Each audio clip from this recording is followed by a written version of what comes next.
बस इतनी सी बात। लेकिन चूंकि आपने ये चर्चा छेड़ी है तो आप क्या दोहरा जीवन जी रहे हैं? क्या इमरान को खुद एक शायर को एक पार्टी का गुलाम बनना पड़ा ताकि उनकी आवाज मैग्नीफाई हो? कई शायर ऐसे हैं जो आज भी ये मानते हैं कि हमें पार्टी और सियासत से कुछ नहीं लेना देना और उनकी कलम में क्या कम ताकत है। पहले तो आपके सवाल में जो शब्द है, आप आज तक में नौकरी कर रही हैं तो आज तक की गुलाम थोड़े ही है। मैं एक पार्टी के साथ काम कर रहा हूं, हम किसी संस्थान के साथ काम करते हैं, संस्थान हमें सम्मान देता है, हम संस्थान की विचारधारा के साथ सहमत होते हैं, तब तक साथ चलते हैं। जिस दिन हमें लगेगा कि संस्थान हमारी विचारधारा से सहमत नहीं है, हमारी शर्तों को नहीं मान रहा है, उस दिन यह हो सकता है मेरा अपना जो उसूल है कि मैं पार्टी तो नहीं बदलूंगा, राजनीति छोड़ दूंगा। हमारी अपनी एक दुनिया है। क्या राजनीति में आना जरूरी हो गया था इमरान? बिल्कुल जरूरी हो गया। बहुत सारे शायर ऐसे हैं जो मानते हैं कि अपनी कलम को आजाद रखना किसी भी एक पार्टी की विचारधारा से उनकी पूरी जिंदगी का लक्ष्य होता है। नहीं, देखिए, आप जिस दौर में जी रहे हैं, इस दौर में अगर आप ये कह रहे हैं कि आप तटस्थ हैं तो आप सबसे बड़ी सियासत कर रहे हैं। यह कहना कि मेरा सियासत से कोई लेना देना नहीं है, यह सबसे बड़ी सियासत है। जो भी ये कह रहा है वो सबसे बड़ी सियासत कर रहा है। वो अपने आप को सबका रखना चाहता है और मेरा अपना मानना है कि या तो इधर खड़े हो जाओ या तो उधर खड़े हो जाओ। आज का दौर ऐसा है कि आप सिर्फ जुल्म को बुरा मत कहो, जालिम को बुरा मत कहो, जो अच्छा है उसका साथ भी दो। हम सिर्फ फेसबुक पर, ट्विटर पर, इंस्टा पे पोस्ट कर देते हैं, ये मामला हुआ, ये बड़ा गलत हुआ। जिसके साथ गलत हुआ उसके साथ खड़ा कौन होगा? अगर सारे लोग एक सोशल मीडिया पे एक पोस्ट करके अपनी जिम्मेदारी से अलग हट जाएंगे तो मुझे लगता है कि साथ देने वालों की कमी आ गई। पहले होता था, बड़े बड़े प्रोटेस्ट होते थे, आंदोलन होते थे, हुकूमतें झुकती थीं। अब क्या है कि हमने फेसबुक पे एक पोस्ट लिख दिया, ट्विटर पे एक ट्वीट कर दिया, हमें लगता है हमने अपनी जिम्मेदारी पूरी कर ली। नहीं, हमें सड़क पर भी उनका साथ देना है। और अगर मैं संसद में भी गया हूं तो मैंने सबसे पहले यूनिवर्सिटी के बच्चों की फीस वृद्धि के खिलाफ संसद में जो पहली स्पीच की मैंने वो वहां पे की। मैं वहां पर हिंदू मुसलमान बन के नहीं गया, मैं वहां एक युवा बन के गया हूं और मैं लगातार जिस पर भी जुल्म हो रहा है उसके खिलाफ बोल रहा हूं। एक पुरानी आपकी शायरी है जो लोग बहुत वायरल कर रहे हैं, उसकी दो लाइनें आपको सुनाकर आगे बढ़ेंगे अगले सवाल पे। ये एक शायर का दावा है, कभी भी रद्द नहीं होगा, तेरे कद के बराबर अब किसी का कद नहीं होगा। इलाहाबाद वालों मेरी बात याद रखना, तुम कई सदियों तक कोई अतीक अहमद नहीं होगा। बड़ा पुराना सवाल है और बड़ी पुरानी कविता है ये। मैं इलाहाबाद विश्वविद्यालय में पढ़ रहा था, फ्री स्टाइल मतलब गांव से आया था। वो शाहिद का एक शेर है कि जो भी मिलता है उसी को देखने लगता हूं मैं, क्या करूं मजबूरियां हैं गांव से आया हूं मैं तेरे साहिल पे आया था कि देखूं तेरा ज़र्फ, ऐ समंदर किसने तुझसे कह दिया प्यासा हूं मैं। इलाहाबाद विश्वविद्यालय में आया पढ़ने के लिए, किसी धन्ना सेठ की औलाद नहीं था, राजनीतिक परिवार नहीं था, खानदान में कोई शायर नहीं था, तो मुझे तो मंच चाहिए थे। जो भी मंच मिलता था उस पर चढ़ता था, अपनी प्रतिभा दिखाता था, पेमेंट लेता था, घर जाता था। एक वक्त आने के बाद आपको समझ में आता है कि आपकी वैचारिकी क्या है, आपकी विचारधारा क्या है, आपको किन मुद्दों पे लड़ना है। अच्छा, कवि सम्मेलन और मंचों के एक उसूल हैं। आप मंच समझती हैं, यहाँ आने पे आपने दो चार जुमले बोले, उसके बाद लोग कनेक्ट हुए ना, वरना लोग तो संगीत के असर में थे। तो हम जब मंच पे आते थे तो लोग मुख्य अतिथि के असर में हैं, तो हमने मुख्य अतिथि के लिए चार पंक्तियां सुनाई, उसके बाद फिर वो सुनाया जो हमें सुनाना था। अच्छा, ये वही था। तो समा बांधते थे आप? हाँ, इसको समा बांधना ही कह सकते हैं। भीड़ को अपने से जोड़ने के लिए आपको चला वो तीर जो बेहतर तेरी जबान में है, किसी की आंख में जादू तेरी जबान में है। तो हमारी आंख में तो जादू नहीं है, लेकिन जबान में जादू जगाने के लिए ये सारे तिकड़म अपनाने पड़ते थे। क्या बात है, आपने खुद ही कह दिया तिकड़म अपनाने पड़ते थे। सच्चाई भी शायद शायर की सबसे बड़ी ताकत होती है, अगर पूरी जिंदगी वो उसको किसी पार्टी में रहते हुए भी संभाल कर रख सके। मैं पूरी कोशिश करूंगा, ये आवाम से वादा है मेरा। क्या बात है। तो अब मुझे लगता है कि यही लोग जो आपके लिए तालियां बजा रहे हैं अब कुछ सुनना चाहते हैं। कितने लोग सुनना चाहते हैं? एकदम इमरान प्रतापगढ़ी अनसेंसर्ड। और भूल जाइए कि नेता हैं, भूल जाइए कि किस दरबार पे जाकर, मतलब किस पार्टी के साथ जाकर आपको काम करना पड़ता है। देखिए 1956 में, हाँ 1956 में संयुक्त राज्य अमेरिका के उस समय राष्ट्रपति नहीं बने थे यूएस के जॉन एफ कैनेडी। वो हार्वर्ड यूनिवर्सिटी में एक छात्रों से बातचीत कर रहे थे, तो उन्होंने एक बहुत अच्छी बात कही थी। उन्होंने कहा था कि अगर हर राजनेता को शायरी और कविता आने लगे, पोएट्री आने लगे, और हर राजनेता पोएट्री और शायरी करने लगे तो ये दुनिया जिंदगी जीने के लिए और खूबसूरत हो आपने सकती है। कितनों को सिखाया ये बताइए। अब असल बात ये है, राहुल जी को भी सिखा रहे हैं, नहीं देखिए, सिखा रहे हैं?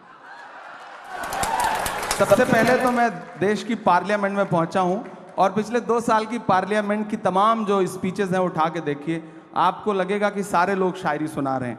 खरगे साहब शायरी सुना रहे हैं, धनखड़ साहब शायरी सुना रहे हैं। एक दिन तो धनखड़ साहब ने यानी चेयरमैन साहब ने राज्यसभा के फाइनेंस मिनिस्टर से कहा कि क्या इमरान प्रतापगढ़ी की शायरी पे टैक्स लग सकता है क्या? वो आप वो वीडियो उठा करके देखिएगा। तो आप कोई भी शेर सुनाता जिसको मैंने शेर ना भी लिख के दिया हो तो चेयरमैन साहब को ये लगता है कि मैंने ही लिख के दिया होगा। तो एक शायराना सा माहौल बना है और मुझे लगता है कि ये अच्छी बात है, एक अच्छा माहौल बन रहा है। और ऐसा माहौल मुझे लगता है कि मोदी जी भी शायरी सुनाते हैं कभी कभी। सुषमा स्वराज जी थी तो बहुत अच्छे अच्छे अशार सुनाती थी। डॉक्टर मनमोहन सिंह साहब अच्छे अशार सुनाते थे। हाँ, लालू जी थे तो बहुत शानदार माहौल रहता था सदन का। आडवाणी जी ने भी कभी कभी शायरी सुनाई है। तो मुझे लग रहा है कि आने वाले दिनों में और कुछ लोग सुनाने लगेंगे। मैं तो कोशिश करूंगा कि राहुल जी भी सुनाने अब आडवाणी जी का क्रेडिट मत लेने लगिएगा आप। हम किसी की क्रेडिट नहीं ले रहे हैं, उसकी क्रेडिट हम आपको दे रहे हैं। हम उनकी कुछ क्रेडिट सुनाइए। नहीं ले रहे हैं। हाँ, मैं आपका हुक्म है। मैं सुन नहीं पाए बेजुबानी को, आप समझे नहीं कहानी को। सुन नहीं पाए बेजुबानी को, आप समझे नहीं कहानी को। ये जो आतिश परस्त फिरका है, आप आग और पानी की बात कर रही थी। ये जो आतिश परस्त फिरका है, बद्दुआ दे रहा है पानी को। आप समझे नहीं कहानी को और ढूंढ लेती है। मैं दुबई के एक मुशायरे में था तो वहाँ सारे आसपास पूरी एशिया के लोग सुनने आते हैं। उसमें पड़ोसी मुल्क के भी कुछ सामने बैठे हुए थे। तो मैंने कहा भाई, सरहद के इस पार का इमरान हो या सरहद के उस पार का। मैं एक शेर पढ़ रहा हूँ, आपको सच्चा लगेगा कि ढूंढ लेती है हथकड़ी एक दिन, ढूंढ लेती है हथकड़ी एक दिन, ढूंढ लेती है हथकड़ी एक दिन। खेल समझो ना हक बयानी को, आप समझे नहीं कहानी को। और मेरी नई नस्लों आपके नाम ये शेर कि आप चुपचाप जुल्म सहते हैं, आप चुपचाप जुल्म सहते हैं, आप चुपचाप जुल्म सहते हैं। क्या हुआ आपकी जवानी को, क्या हुआ आपकी जवानी को। बद्दुआ दे रहा है पानी को। जी, क्या बात है, तालियां बजाइए भाई, जबरदस्त। मतलब मुझे लगता है कि हर कोई एक उम्र में, और आपने युवाओं को खास तौर पर कहा, तो सबके अंदर बहुत आग जलती है, बहुत जोश रहता है धीरे धीरे, लेकिन वो समझता है कि व्यावहारिक तरीका क्या है जीने का। हर किसी को अपना अपना मिला हुआ है हक। अब मेरा प्रश्न आपसे यह है कि कई बार हम देखते हैं कि सोशल मीडिया हो, कई बार आपके पीछे भी पड़ते हैं, मतलब एक अलग ब्लड हंटिंग वहाँ होती है। क्या एक ऐसी परिस्थिति बन सकती है जिसमें हर तरह की विचारधारा का सम्मान हो? मैं मानती हूँ कि कई लोग सोशल मीडिया पर सिर्फ इसलिए अब आते हैं क्योंकि उनको ब्लड हंटिंग किसी की करनी होती है। मतलब हम कहते हैं कि सड़क पे लिंचिंग ना हो, लेकिन सोशल मीडिया पर एक अलग किस्म की लिंचिंग होती है लोगों की, और सिर्फ उनकी विचारधारा की वजह से। बीच का रास्ता क्या हो सकता है एक शायर की देखिए, नजर सबसे पहली बात तो मैं अपनी नई नस्लों से एक बात कहूंगा, सोशल मीडिया आपकी बात पहुंचाने का एक जरिया भर है, बहस का प्लेटफॉर्म नहीं है। वहां बहस मत करिए। आपको ट्वीट करना है, आपको फेसबुक पे कुछ लिखना है, इंस्टा पे कुछ लिखना है, लिख दीजिए, डाल दीजिए, अपनी बात पहुंचा दीजिए, उस पर रिप्लाई करने मत जाइए।